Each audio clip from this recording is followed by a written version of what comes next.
everyone. We're still in the public session, if I can remind you, and we are going to deal with our approvals.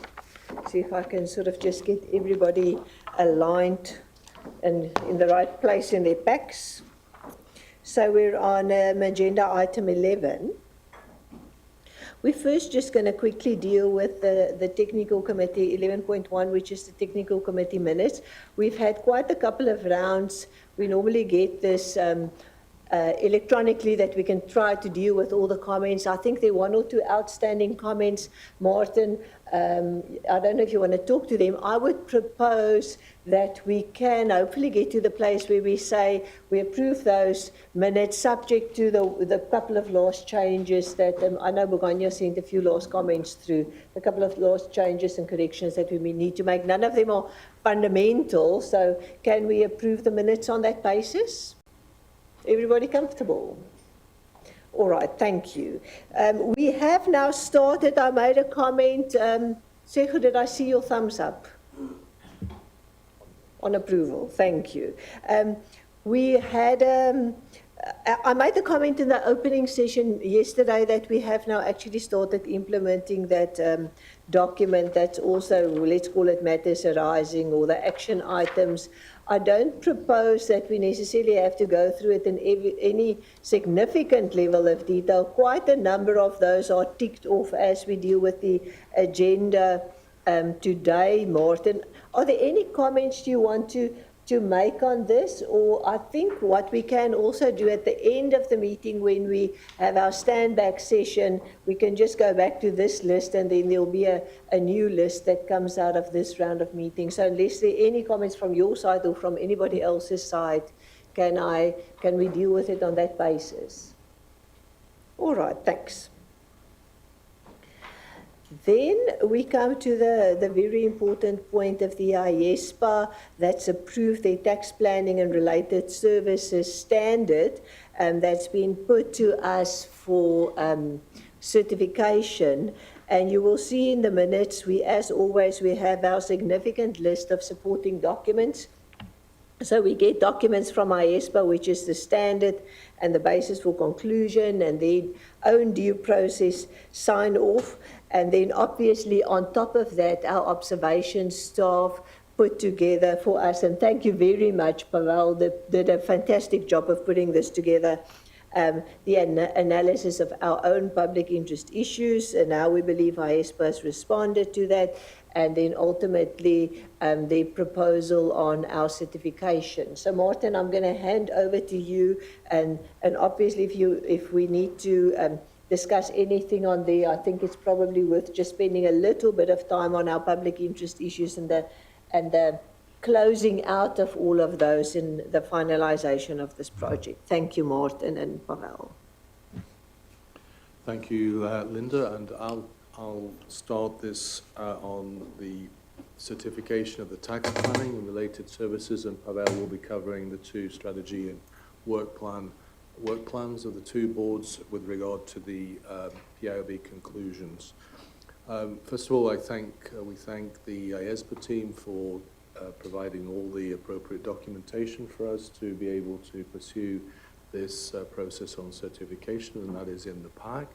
I'll just make a few remarks on, I suppose, the most important aspects in the analysis of public interest responsiveness. And if there are any questions, Linda, as you say, we can cover those.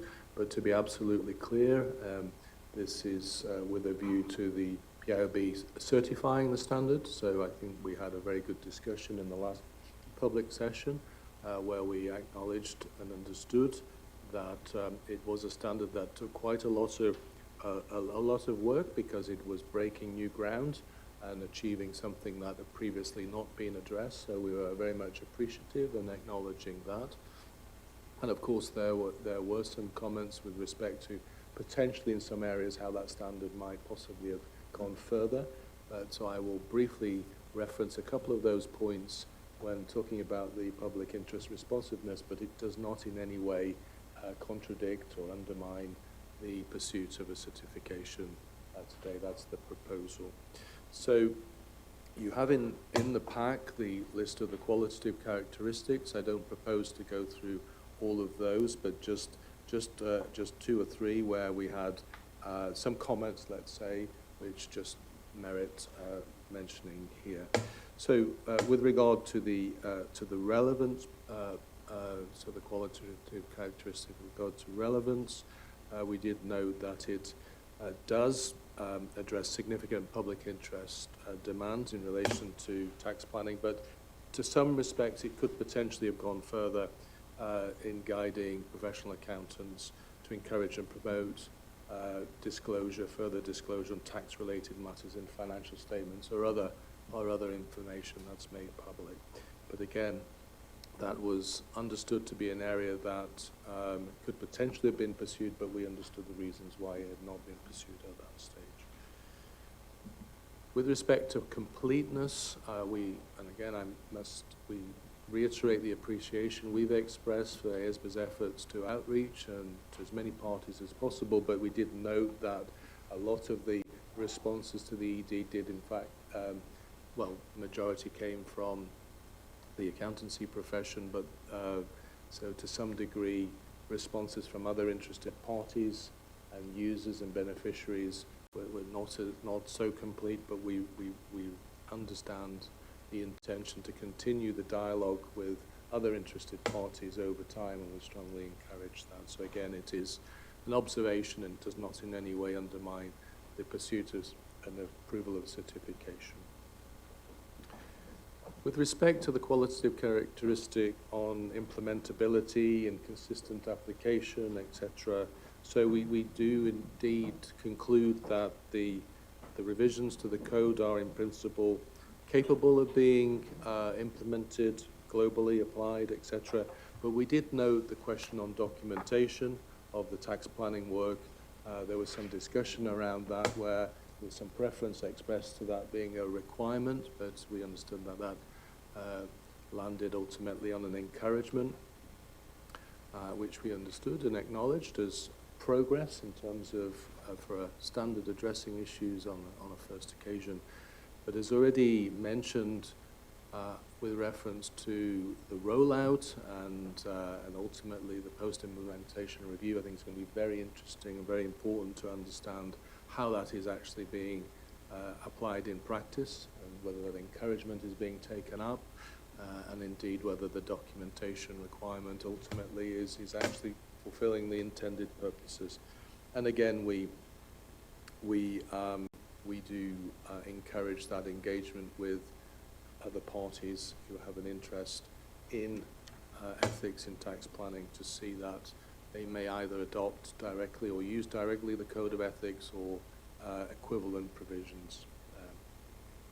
So I think that's in the main the kind of key points that we raise. It also relates to some degree to enforceability, which relates to the tax, the documentation issue. But Linda, I turn back to you to say, overall, the analysis of public interest responsiveness is very positive, and we, albeit with these comments which are really directed at close attention to implementation and post-implementation review, I think we conclude very positively in the documentation in favor of certifying.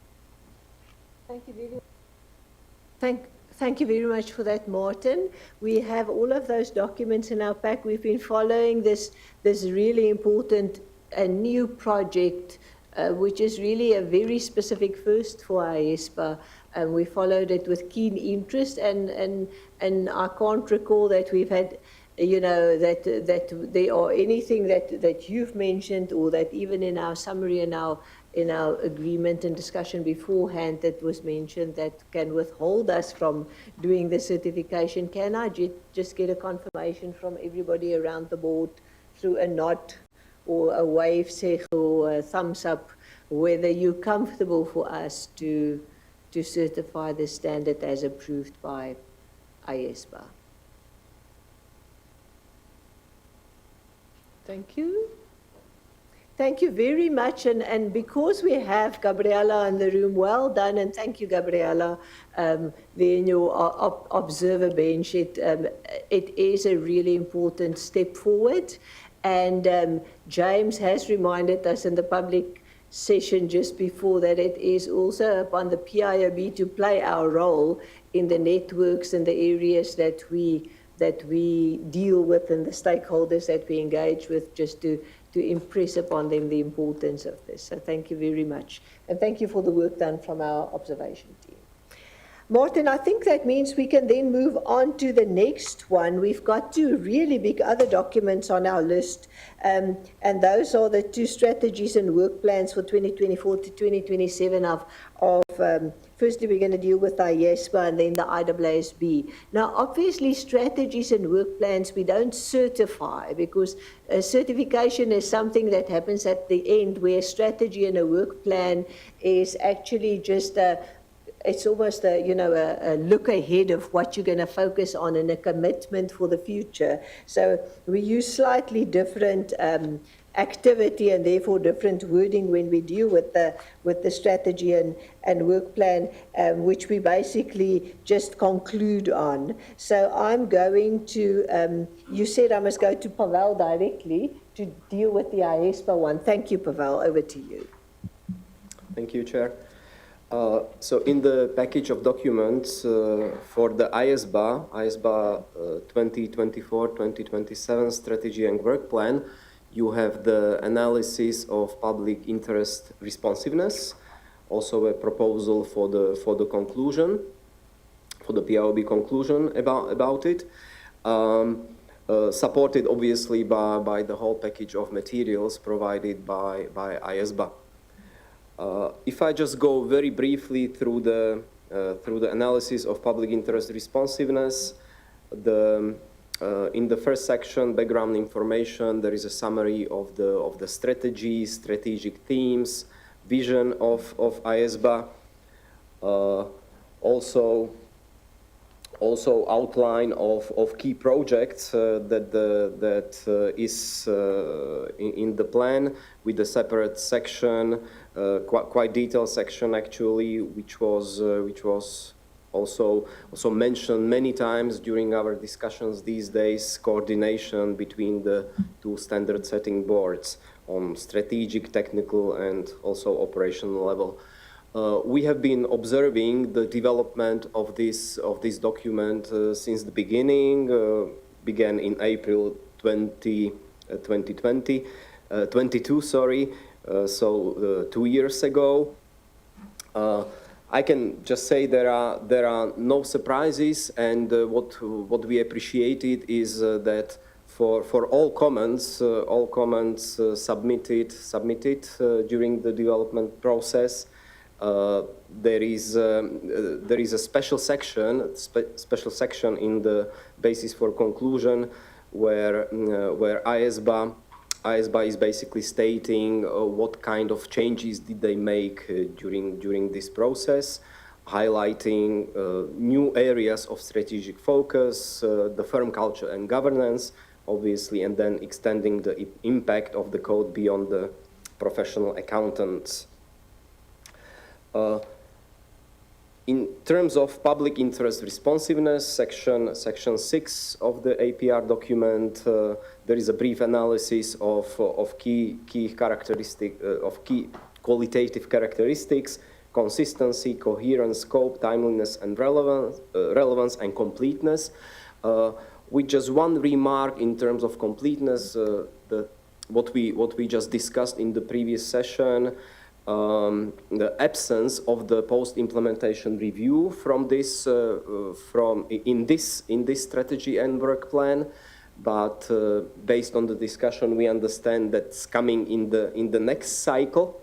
So this is just a remark for us. We will keep it in the public interest among our public interest issues. And then finally the conclusion. So we are suggesting to basically make a positive conclusion about this document.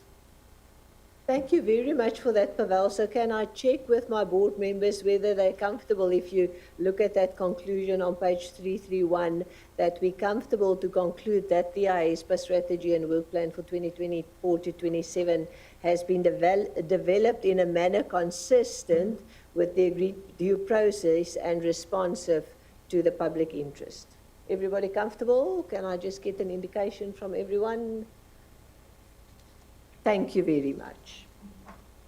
Pavel, shall we move on to ISSB then? Yes. Again, the structure of documents in your pack is very similar. Analysis of public interest responsiveness for the package that IWSB provided to us. The first section again just summarizes what is the strategy of IWSB, highlighting the key strategic actions, key strategic drivers. Then I understand from previous discussions there was a specific recommendation of PIOB for IWSB to be more specific on the allocation of resources process, which is now covered in the document. Again, we have been observing the development of this document since the beginning. It started in September 2022.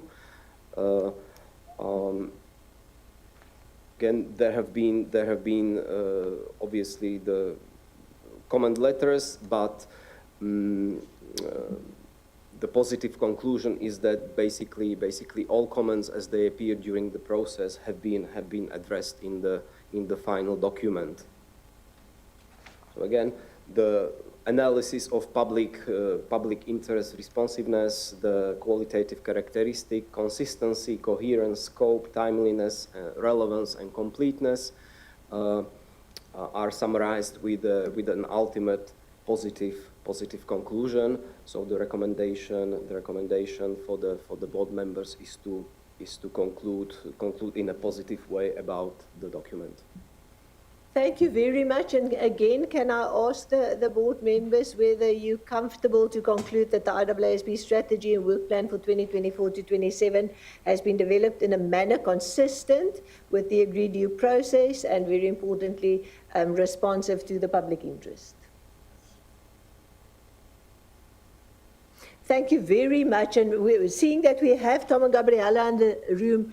These are two really important strategies that you put forward and work plans. They're very ambitious, but they've got really important projects on them. We wish you well, and it's going to be really interesting for us also to play our role in the oversight and considering the public interest responsive to those. So good luck. Thank you. Well done. A lot of hard work to just get to that and to very carefully consider the comments, because if you put a clean piece of paper in front of a stakeholder, everybody will come up with their own thoughts on a strategy and work plan. But to come to a place where there was significant consideration given and it landed in a place where most people will probably feel much more comfortable than uncomfortable, that is quite an achievement.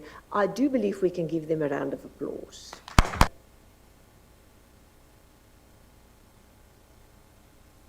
Thank you very much. We still have one other thing to do as part of our approvals process. We have on page 417 of our pack, we've got the stakeholder advisory committee composition. And if I can just remind you, I just want to get to my page, just give me 1 second. If I can remind you, we have approved the SAC members via round robin. So what we need to do now is just to ratify that round robin decision. So that's the one element of it. And there was one additional member that we spoke of that we must still, the communication must still be finalized, but we have said that we are comfortable to approve that member as well. So can I just get by a show of hands the approval, ratification and approval for the member, ratification of the round robin decision? that we will record in our minutes.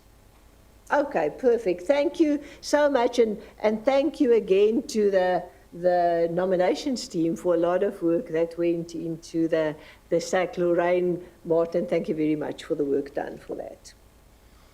That brings us to the end of our approvals. The one other thing that still stands between us and lunch, and for a change, I'm just about on time with the agenda, is that we need to also just look at the matters for noting. So in your pack, in agenda item 12.1, we've got the PIOB calendar for the rest of the year, and that's just a confirmation, Martin, if I have it right, of what meetings are upcoming, obviously for us to observe, and who the observers for those various meetings are. Anything that you want to say about that, Martin? That's page 473 of the Board Intelligence pack. No major comments, just to note that factually records how we had to make a change for the last IESMA meeting, and in the circumstances of Shago unfortunately not being able to attend and that being replaced. And we just need to consider for November, where we are guests at the IFAC meeting, given the location of that meeting, it may well make sense to just reconsider our allocation of board member to that, also in view of budgetary matters. And that's something that you will sort out with the various people in due course by email. I'll speak to the two members involved, yes. Okay. Everybody comfortable? Any questions on that? And then we have the very important, everything that we do hinges on what the two standard setting boards are busy with. So we've got the very important timetable for IESPA and the IAASB approvals. That's page 474 of the diligent pack. Anything there that we need to flag, Martin or Pavel? I don't believe so at this stage. We're very appreciative of having this document to help our planning, so I don't think there are any comments at this stage. I do see Dave, though, has a comment. Yes, Dave. Just a quick question. There are a number of items in here that call for our approval in December. Do we have a meeting scheduled in December of this board? We have, if I recall, we have the meeting in our diaries for early January. Is Yes, that right? I think the planning likely will replicate what we did last year, which was because of the timing of the SSB meetings in December, it's not possible for us to organize a full board meeting in the December. So most likely we will look at having a virtual meeting in December to deal with what we need to deal with, and then a carryover into January for other matters. Yeah, and some of those approvals, depending on how fast the standard setting boards turn around their documentation, because they need a little bit of time for that, we will probably practically have to pick up in a January virtual meeting as well. That's sort of similar to what we did this year. So we will have a short. That won't be an issue. Yeah, it won't be, and it will absolutely be virtual for those reasons. So if we do something in December, it will just be let's sort of say the inward-facing matters that we normally deal with, but then the approvals will go into January most likely. So definitely not a physical meeting in December. All right. Okay, that brings us to, apologies, Begonia. So, short question, Linda, about the PIOB meeting in July. Will it be Madrid or virtual? Because the schedule, the plan. We would love to go to exotic places, but unfortunately, for example, Japan, it's very clear to me that Tom is inviting everybody to Japan, but he knows he can't invite us because we don't have money to spend on such an expensive trip. We would love to go, so it will be a Madrid. The exotic places will maybe one day follow when we have solved our collective funding issue. But I think the reality of the world in which we live is we're always going to have to be very sensible about how we spend money. And I think I know that is the right approach when it comes to spending funder money. All right, can we then, will we be too early to take lunch? Are we fine for lunch? 1 o'clock it's due. So okay. All right. Thank you, everybody. We're going to have a lunch break, and we're going to resume at 2 o'clock. The rest of the afternoon for the people that dialed in and hopefully enjoyed watching our meeting on YouTube, like Gabriella said she did earlier today. Unfortunately, the rest of the afternoon will be private sessions where we're going to deal with a couple of administrative and process issues and so on. But thank you also for people that dialed in for this. I do believe this gets made available as a recording on our website and in due course as well. And similarly, obviously, the observation memos and briefing memos for this meeting. And once these minutes that have been approved today will also go on to our public website. So thank you, everybody. Please, can we reconvene at 2 o'clock our time? Thank you. Thank you, Tsego. We see you soon.